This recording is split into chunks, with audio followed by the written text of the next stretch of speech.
Doctor, my eyes, tell me what you see. All right, here to help your garden bloom and keep the bugs at. I mean, really? You're starting out yes, right away, I'm taking starting them out right. We're supposed to keep the bugs at bay. We have the plant doctor back. Stephen Thank Brown, you very good much. morning. We're going to talk a little bit about bugs today and maybe some other thing, but I have two can you smell them?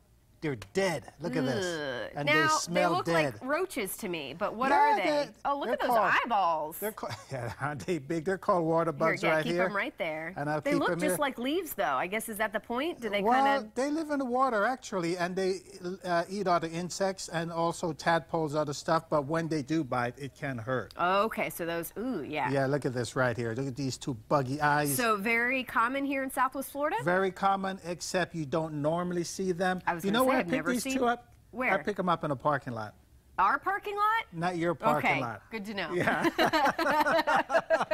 So, how bad are these for plants? Do we not want these around our plants? These are not really plants. These are carnivores. Okay. So, but it's something interesting because that's why people come to Florida, is for bugs.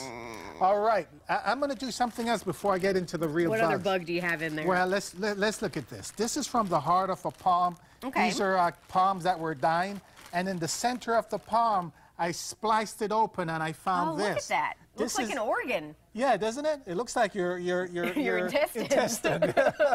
You brought beautiful stuff for us this morning. Actually, yeah, this is the heart of a palm. This is an embryonic leaf that was forming. The palm, which is a Washingtonian, actually died because of this condition. Which, look at this here. The tip is dying. The whole thing eventually died. The leaves can't open up. So where it's kind of brown up top, that's where it's... That's where it's dying. It would eventually get here. The whole palm dies because the palm has one growing point at the very top, no place else.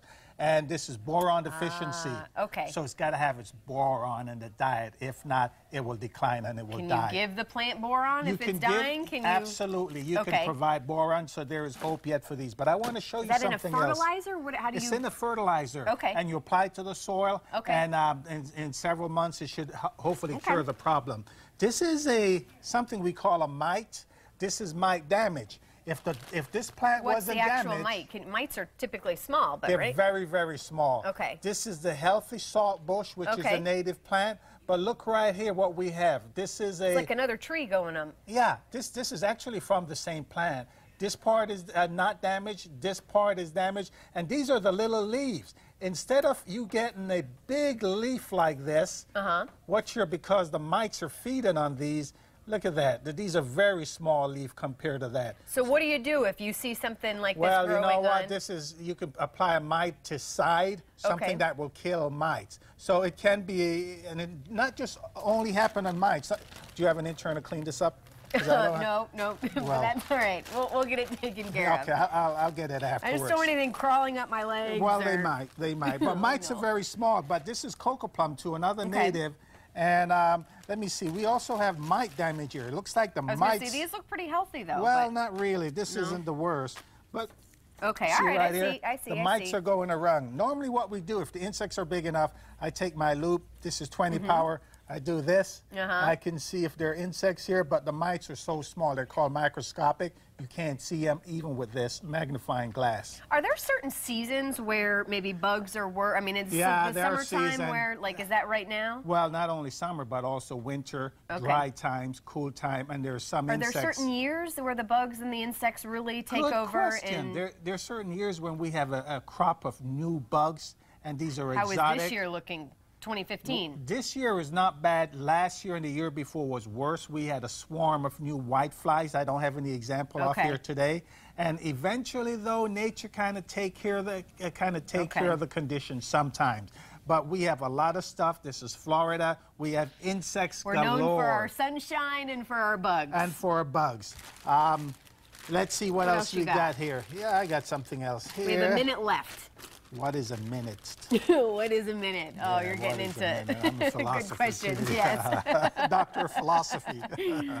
Okay, here's another insects right here. Now, this is the, what is this? The healthy leaf right here. Okay, that looks good. And this is the effective leaf. Oh. It should be about the same size, but what we have here is a little insect called a thrip, and many of them will feed on a good leaf like this to make this happen, This is thrip damage, and this is a very popular plant, by the way. This is a pink tababua.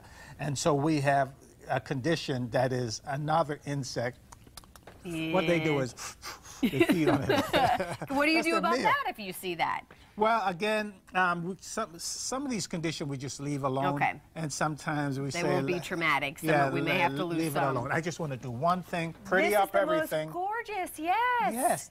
This is Cassia fistula, or the golden shower tree. Man. It's now blooming. They're like huge, right? They're I've seen them around Southwest Florida. Nice yellow bloom. I would recommend this in somebody's yard if you want to yellowfy your yard, back or front, at this time of the year. So for about 40 days, you're going to get this beautiful bloom. I mean, I've seen them around town, and they're, they're distracting. They're almost, they're that beautiful. Yes, There's they nothing wrong with that. All right. So yellow, golden shower trees, and it's Cassia fistula. If you want to plant one of these, when can you go ahead and get one in the ground? I mean, how do you have to wait a couple of years before you see how beautiful it is? You plant it now, in about 3 years, it will begin to flower, and it will probably outlive you. So it will probably, that's the bad news. So it'll probably be around until and your grandkids can inherit this tree. I mean, they're gorgeous. They're those and the bright coral ones that are around this time of year. And that's probably the Royal Poinciana, the coral one. I love those. Beautiful place in the subtropics. Yep, so. I know. I love it. We live in it. Despite the bugs, we live in a beautiful place. Despite the bugs, we can beautify it. All right, Plant Doctor, thank you so much. Of course, if you have any questions, you can always, we put your contact info up. Yep, we'll have to clean up. We'll do that. We'll send it over to Steph.